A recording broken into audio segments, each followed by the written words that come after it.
say Medasi, which means thank you. So, Akwaba to the Diaspora African Forum.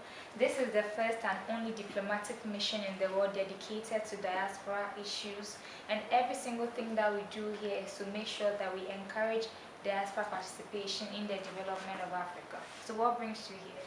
So I'm here because I want to know the full process of repatriating, buying land, citizenship, and becoming a Ghanaian. Okay. Wow.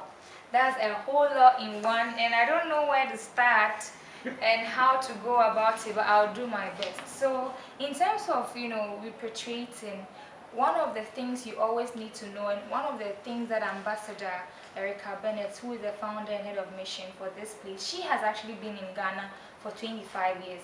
And one thing that she always tells African diasporas is, if you want to repatriate to Ghana, if you want to come stay in Ghana, you have to make sure you don't just pack your bags, take all your money and come to Ghana. You don't do it that way. You just have to come. You need to, live with the people, understand the social psychology, listen to, people who have been here and what are their success stories, kind of navigate your way to get more information before you just, come. And it makes your transition the best one, because you go back with contacts, you go back with so much certainty and so much integration in the soil of the motherland in a real kind of way. So I think that's the first thing. And you spoke about real estate. So I mean, of course, if you repatriate, if you visit just as a visitor or as a tourist and you are interested, you might want to come and live here. So of course, it might be like a short stay or a long stay. We actually have a real estate division here, EWOS Realty and Consultancy.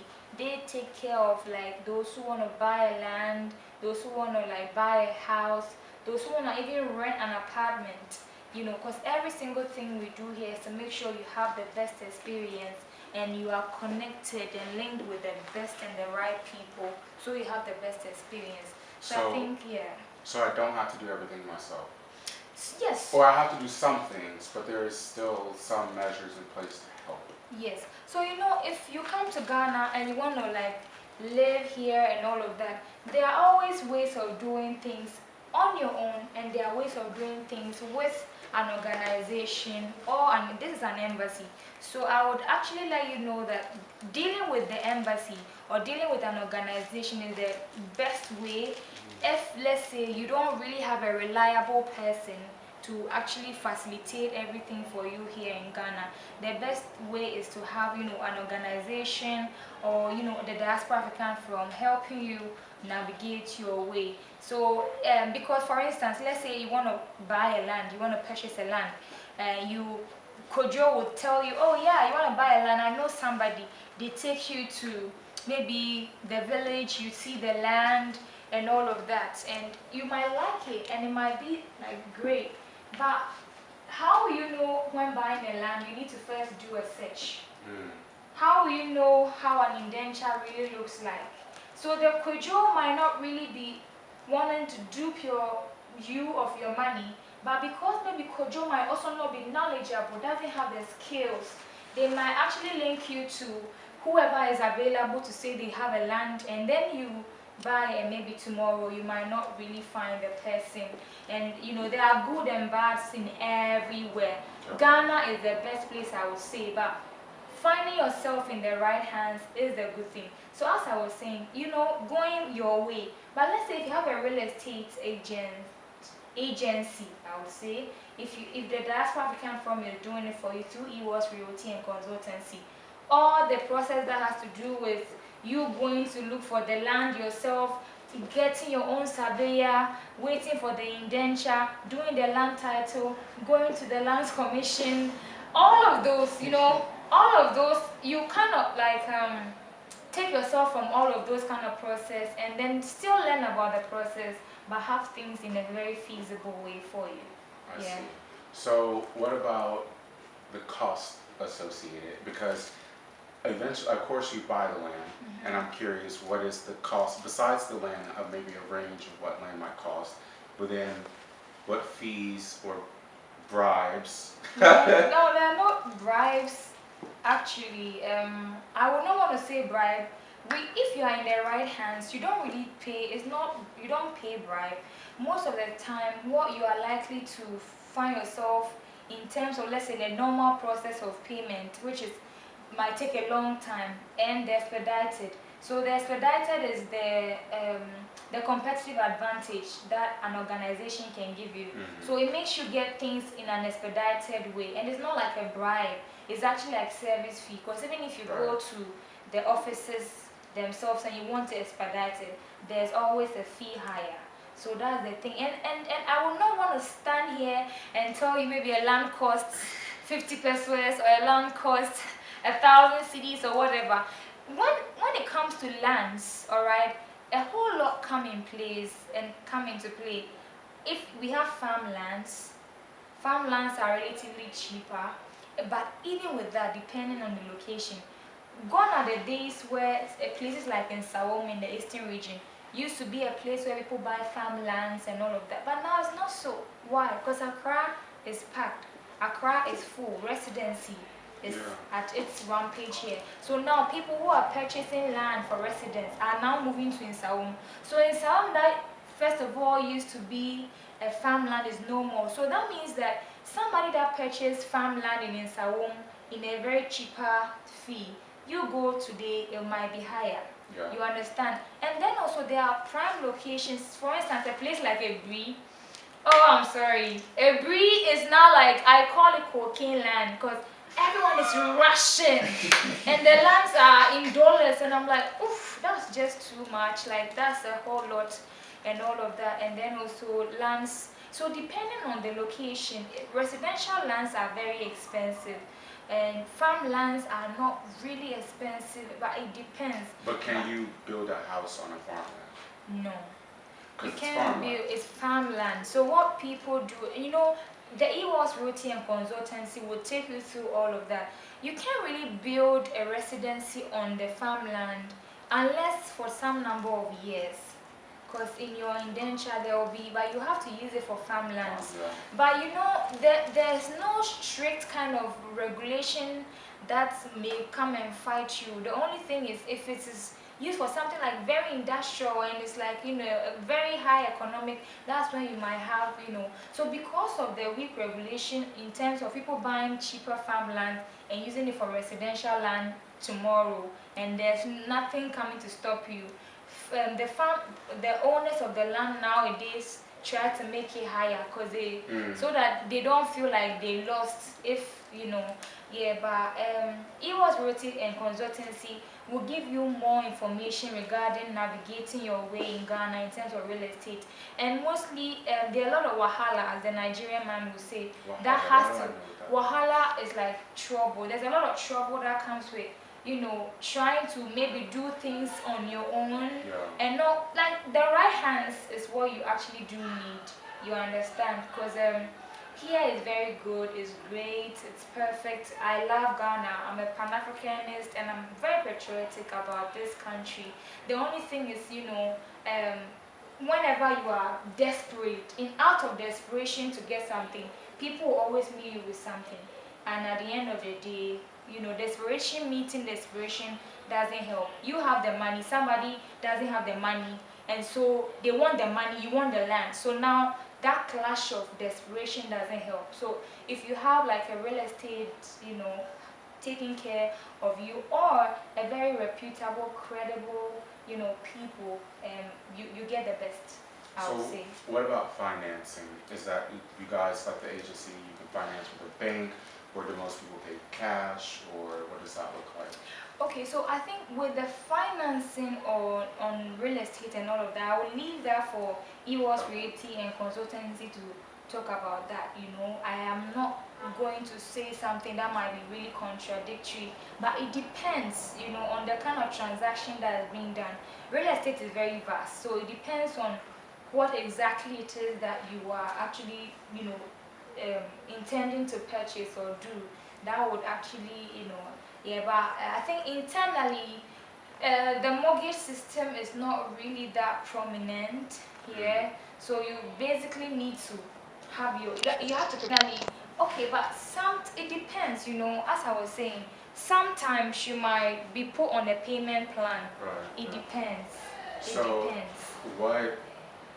Give me a rough estimate of how much I might need saved up before I can even think about doing this process. Oh, I can't tell. Rough estimate? You can't give me a rough estimate?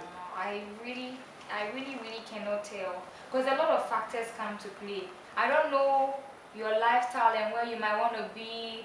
For instance, like if you are coming to Ghana and you want to live at a place like East Legon, Trasaco, I can't give you a budget based on my social status. And it's the same way if maybe you want to be where like maybe Serco, Alajo, some of these normal like communities where the locals are, I may not be able to tell because there's also variation. Like the class system is not really defined here in Ghana, so I'm not able to. Because if I give you an estimate, your viewers are watching. Yeah. They might, and everybody is trying to, you know, connect with the motherland. And so if I give an information, they might plan around that. Yes. And it might not be the same because like economies do change, the dollar, the CD, you know, that kind of inflation stuff. So, and the taste of whoever it is. So I can't really tell. Yeah, I can't really tell. So how do you feel about real estate being priced in dollars? Real estate being priced in dollars is not something that even the laws of our land encourages. It is for the lack of a better word, it is kind of illegal to do a transaction. Yes, it is. Really? To do a transaction in the US dollars, like to actually, yes, it has to be in cedis. But I think sometimes the reason for that is because you might not really understand, and sometimes the numbers might be just very high. Yeah. So just to condense it, that's why most people do the dollars, not because maybe they want to take your money but you will be able to understand it better. Because I think sometimes, you know, there are certain things that might be here and it's like a souvenir, and you tell somebody, oh, this is the price, they don't understand it, so you need to say the dollar, then they'll be like, oh yeah. So it is mostly for the communication and all of that, because real estate has to do with money, and if it is in the local cities, sometimes the numbers really do, like it becomes like very high, and trying to communicate it might really not be something that people will understand. And I also think that they're pricing you in dollars. Let's say today the thing is 2,000 cedis, but tomorrow it might not be. And so now coming to now tell you, oh, it has changed, will be. But if it is in your if they tell you the dollars, then whatever changes, there's no like there's an understanding, and you get to understand it well. I don't know how to communicate that for that to be, but it's more like the communication comprehension for the client to decode the message well. Yes. So what is the Diaspora Forum? And there are most amenities over here at the airport. And basically, when it comes to how we, the Diaspora African Forum, we are encouraging, you know, real estate in terms of making it affordable or like advertising it. We have the EWOS Realty and Consultancy. There are seminars that they actually organize, even for the youth. There are diaspora engagement. There's a lot that we support in terms of giving you the information and on how you can do some of these kind of real estate investment. And of course, I would still recommend EWOS Realty and Consultancy. Yes. So let me ask you, why Ghana? Why Ghana? Why Ghana? Like, why has Ghana positioned itself as a home for people of the diaspora, and why has it been so successful in doing so? What makes it different? You say why Ghana, but then I would also ask you, why not Ghana? Yes, because Ghana is one of the most Pan-African, I think it is the Pan-African country in Africa. And Ghana is the gateway to Africa. And for you to understand that the foundation of this very country was based on Pan-Africanism. Pan-Africanism in terms of uniting Africans together, not only on the continent here in Africa, but a connection and like an integration with the diasporas as well. Kwame Nkrumah, the first president of Ghana, he actually foresaw a future whereby we needed to unite with African diasporas. So if you are looking for a country where we have our arms open, that this is home and this is your homeland, it is Ghana. And that is actually seen in the Ghana flag, the black, the star. So most people say that the star represents our identity, freedom, and all of that. It's not freedom of just Ghanaians. Kwame Nkrumah, the first president of Ghana, said that the independence of Ghana is futile if it does not resonate with the entire Africa. And so you see that the star in there is also a celebration of Marcus Garvey's Black Star Line. And what was the inspiration? Marcus Garvey was doing a movement to make sure that African diasporas have, you know, that idea and that love and that movement to reunite, to look back, not necessarily coming back, but to look back. So the star is over there to actually remind every single president that comes that, hey, whenever we are talking about Ghana, Ghana is not just about us. Ghana is us and also us in the diaspora, in the Americas, in the USA, in Europe, everywhere. And so that's where we have so much of Pan-Africanism in Ghana, and like saying that you need to come home. And then also you realize that in 2019 we had the year of return. You know, Ghana is the gateway to Africa. And then when we have Beyond the Return, and now we have Visit Ghana, there's so much that every single president that come in power do in terms of diaspora integration. That is because the foundation of this very nation has so much of diaspora, you know, contribution. Speaking of people like W.E.B. Du Bois, it is upon his land we stand. When he came to Ghana, the first president gave him this land. And today you and I are here. And how did he get?